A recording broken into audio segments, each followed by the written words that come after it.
कल वज़ीर आज़म पाकिस्तान की सदारत में काबीना का इजलास मुनक्कद हुआ, जिसमें वज़ीर आज़म ने तमाम वजारतों को अहदाफ जो हैं वो दिए और अहदाफ उनके मुकर्रर किए कि अगले 5 सालों में क्या अहदाफ हैं और क्या तवक्कुआत हैं हर मिनिस्ट्री से,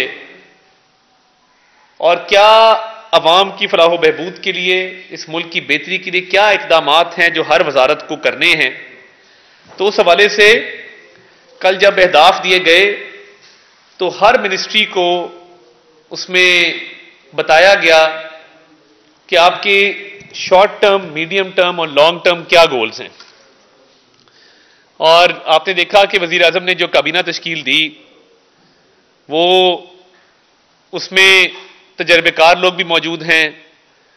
उसमें यूथ की भी नुमाइंदगी है और इसके साथ साथ पॉलिटिकल हैवी वेट के साथ साथ टेक्नोक्रेट्स की भी नुमाइंदगी है। तो वज़ीर आज़म पाकिस्तान ने यह तहैया किया है कि कारकर्दगी को जांचा जाएगा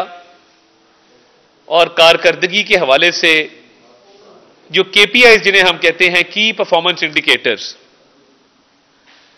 उनका तयन किया गया है कि हर वजारत के क्या की परफॉर्मेंस इंडिकेटर्स हैं और क्या कारकर्दगी वजारतें देंगी तो समझा जाएगा कि उन्होंने अपना काम ठीक किया है। और वज़ीर आज़म ने हर वजारत को जो अहदाफ दिए हैं उसकी निगरानी के लिए जदीद बुनियादों पे एक निज़ाम वज़ा करने की भी हिदायत की है और जदीद टेक्नोलॉजी को इस्तेमाल करते हुए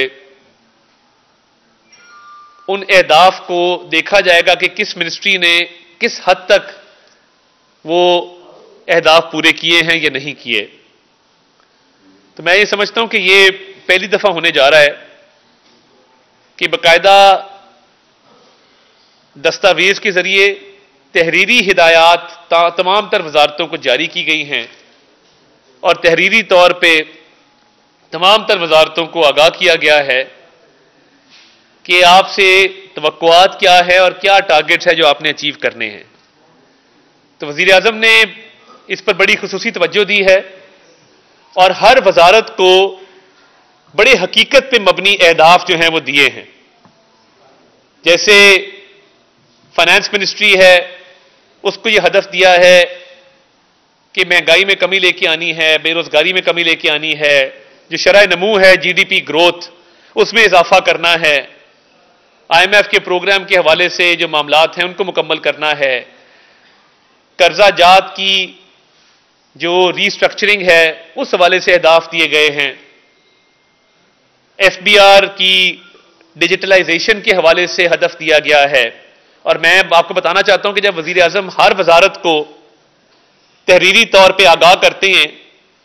कि ये अगले 6 महीने के अहदाफ हैं, ये 2 साल के अहदाफ हैं, ये अगले 5 साल के अहदाफ हैं और हम ये तवक्को रखते हैं कि आप इन अहदाफ को पूरा करेंगे, तो तहरीरी तौर पे पहली दफा मिनिस्ट्रियों को ये टारगेट्स जो हैं वो अरसाल किए गए हैं। और बाकायदा जब काबीना का इजलास हुआ करेगा तो वजारतों से इस पे जवाब तलबी भी की जाएगी और अच्छी कारकर्दगी करने वाले वज़रा की सताइश भी की जाएगी। और जहां पे वो की परफॉर्मेंस इंडिकेटर्स KPIs पूरे नहीं होंगे या उसमें कमी होगी, उस हवाले से उनको मजीद काम करने का कहा जाएगा कि जी ये अहदाफ में इतनी कमी है, आप इसको पूरा करें। तो मैं ये समझता हूं कि जहां पे एक मुतवाज़न काबीना आई है वहां पे एक खुद एहतसाबी का भी एक निज़ाम वज़ा किया गया है कि जदीद टेक्नोलॉजी के जरिए, IT इंटरवेंशंस के जरिए नया निज़ाम लाया जाएगा जहां पे मिनिस्ट्रीज की परफॉर्मेंस को, उनके की परफॉर्मेंस इंडिकेटर्स को जज किया जाएगा। तो ये टारगेट्स बड़े क्लियर दिए गए हैं, जैसे तजारती खसारे को कम करना, ज़र मुबादला को बढ़ाना, महंगाई की शरह की मैंने बात की, इसी तरह जो इंफॉर्मेशन टेक्नोलॉजी का शोबा है उसके अंदर जो एक्सपोर्ट्स हैं उसमें इजाफा करना। अभी हमारे फ्रीलांसर्स बहुत अच्छा काम कर रहे हैं, IT कंपनीज बहुत अच्छा काम कर रही, पूरी दुनिया में हमारे IT एक्सपर्ट्स की मांग भी है उनको सराहा भी जाता है। तो उस हवाले से भी टारगेट सेट किया गया है कि आईटी एक्सपोर्ट्स को भी बढ़ाना है। और जिस तरह कल वज़ीर आज़म ने बात की कि जो पेपैल जैसी फैसिलिटीज हैं इनको फाल करना, वाईफाई हॉटस्पॉट्स को फाल करना, पूरे मुल्क में जदीद डिजिटल निज़ाम को लेके आना, और पाकिस्तान में बड़ा पोटेंशियल है आईटी एक्सपोर्ट्स का और उनको बढ़ाने का। तो मैं समझता हूं कि ये बड़े क्लियर टारगेट्स हैं जो दिए जा रहे हैं और ये तारीख में पहली बार ऐसा कदम जो है वो उठाया जा रहा है। इसी तरह इंटीरियर मिनिस्ट्री है, उनको ये टारगेट दिया गया है कि गैर कानूनी जो असला है उसके खिलाफ क्रैकडाउन करने के हवाले से, दहशतगर्दी के जो वाकयात हैं उनकी रोकथाम के लिए जदीद बुनियादों पे निज़ाम को वज़ा करने के हवाले से,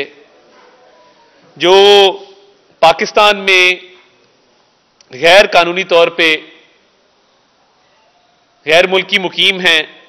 उनके हवाले से टारगेट दिया गया है। और इसके अलावा जो स्मगलिंग है उसकी रोकथाम के लिए, और मैं ये समझता हूं कि इसमें बड़ी पेशरफ ये है कि जो सूबों के साथ बड़ी एक इफेक्टिव कोऑर्डिनेशन का निज़ाम वज़ा किया गया है, उसमें ये देखा जाएगा कि 6 माह के अंदर जो हदफ पूरा होना था वो किस तरह हुआ, और बहुत तेजी से पे काम शुरू हो गया है। स्पेशली जो सिक्योरिटी के हवाले से, चाइनीज सिक्योरिटी के हवाले से मीटिंग्स की गई हैं, और दहशतगर्दी की रोकथाम के लिए जिसमें बहुत बड़ा किरदार हमारी इंटेलिजेंस एजेंसीज का भी है कि प्रीएम्प्टिव एक्शन कैसे लिया जाएगा और वक्त से पहले बर वक्त इतला जो एक्शनेबल इंटेलिजेंस है उस पर एक्शन कैसे किया जाएगा। और जिस तरह नेशनल एक्शन प्लान की इंप्लीमेंटेशन की निगरानी की जाती थी, उन्हीं बुनियादों पे बाकायदा तौर पे देखा जाएगा कि सूबों और वफाक के दरमियान जो कोऑर्डिनेशन है वो किस तरीके से हो रही है, और दहशतगर्दी की रोकथाम के लिए एक सिक्योर एनवायरनमेंट पैदा करने के लिए असले की मैंने बात की, गैर कानूनी असले के हवाले से रूल्स बनाए जाएंगे। तो देखिए, माजी में कभी तहरीरी तौर पे इतनी तफसील के साथ हिदायत मिनिस्ट्रीज को पहले जारी नहीं की गई, ये पहली दफा होने जा रहा है। अब इसी तरह वजारत कानून है, उसमें कानून साजी के हवाले से अहदाफ दिए गए हैं कि जो कमजोर तबके हैं, अकलियतें हैं, उनके तहफ़्फ़ुज़ के लिए कवानीन बनाए जाएंगे।